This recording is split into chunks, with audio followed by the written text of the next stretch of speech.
Hi everyone. So what I want to do with this video is just give you a quick rundown about your professional education checklist for applying for admission into the professional education program. So this is something that your College of Education graduate assistant should have covered with you in the lab, but just in case you forget or it's been a while or anything like that, what we're going to do is we're going to cover that here. And as you can see, I'm bringing up your professional education checklist. I'm going to make it a little bigger there so everybody can see. So, first things first, again, this is just a checklist to let you know of all the requirements for admission into professional education. And now remember, the professional education program is different than your block application. However, you'll need to be admitted to professional education before you can move forward in blocks. And if there's any confusion with that, you're going to want to contact your College of Education graduate assistant.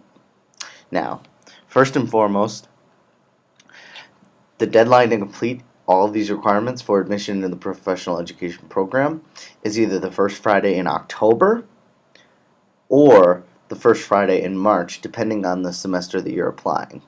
So, if you're taking your professional education orientation, say in the fall, and you're starting it in either late August or early September, you're going to have about a little over a month to finish all this stuff up, which I know seems like a lot, but it's definitely very doable. So, we'll go over the requirements now too. So the first things first, your My Writing Lab. Of course, if you attended your professional education orientation, the graduate assistant should have covered this in detail.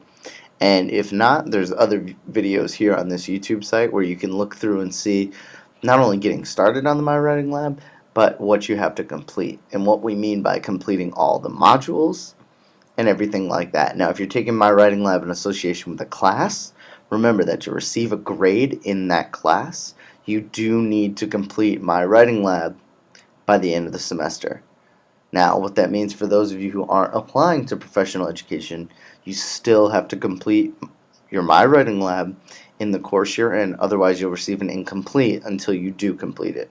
So you basically don't want to have an A in the class and then get it incomplete in your grades, throwing your GPA all out of whack. You just want to get it done as soon as you can. Second requirement is the application for professional education through your Sims account. Again, you should have done this in your professional education orientation. You can see the login site is there, and you can go and you can log back in, and there's another video on this site that shows you how to do that as well. You can log back in and check your account, but you don't have to reapply once you've already applied. Your application will sit there even if you've been accepted or denied eventually. So even if you're denied, you don't have to reapply. That's already on file, and they'll already look at it for you. Now next is your professional liability insurance. Again, there's another video on here to show you how to go about that. But basically all you have to do is go to the website, enter in your information, pay their fee, and there you go. You'll be all set. They even, if you notice here, they even provide evidence of your insurance or your proof to the College of Education. So once you've completed that, you don't have to send it in. It's sent in automatically. Although it could take 1 to 2 weeks afterwards. So, once you get it in, just follow up on that. Alright, now, you do have to submit proof of a scheduled MTLE test date. And again, there's videos about that on this website as well.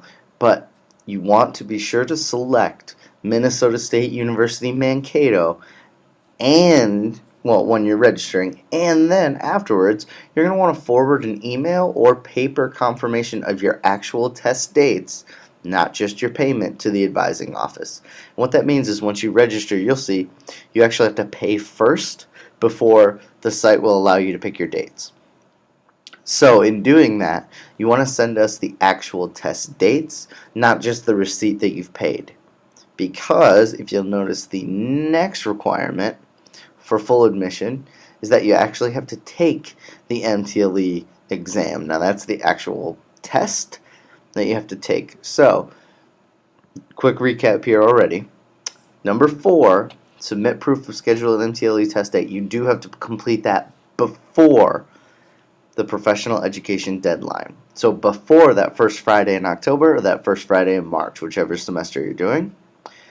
But you don't actually have to take the exam until up to 2 weeks before entering your professional education program. Now, if you don't, what will happen is a hold will be placed on your account. You won't be able to register for any more classes.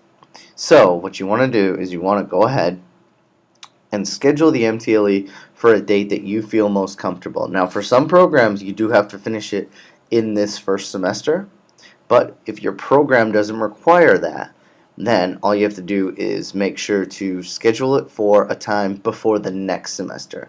So, for instance, we have a lot of students who end up taking the test in December before they come back in January for spring semester. So that would be okay as long as, again, you take the exam 2 weeks before the start of that next semester. So in some cases it is a little tight, but definitely doable. You can definitely get it done. Alright, and then finally, your background check. And the background check, like the professional liability insurance, one of our more simple requirements, you just go to the website, you enter in the school code, which, be advised, it may have changed since this recording, so I know it shows it right here, down here at the bottom, but you're going to want to make sure that when you're using this code, that it's the current code, not just the code that's on the video here.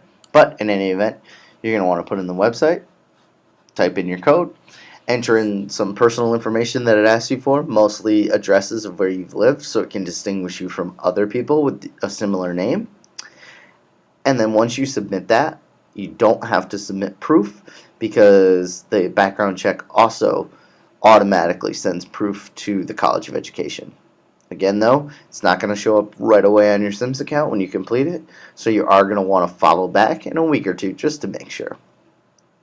And then last but not least, the contact information. So the graduate assistant in charge of professional education can always be reached at this email address down here, and that's coewritingplus@gmail.com. Now, for any other questions, or if you can't get in touch with the graduate assistant for any reason, you can go by and see Jill Ryan in Armstrong Hall 117, or email her at jill.ryan@mnsu.edu.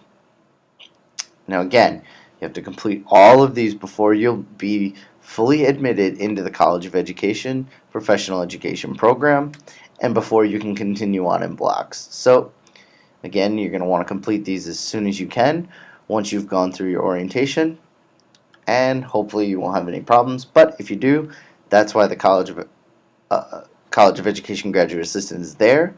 So please don't hesitate to contact them at this email address here, coewritingplus@gmail.com. Alright, hope this helps.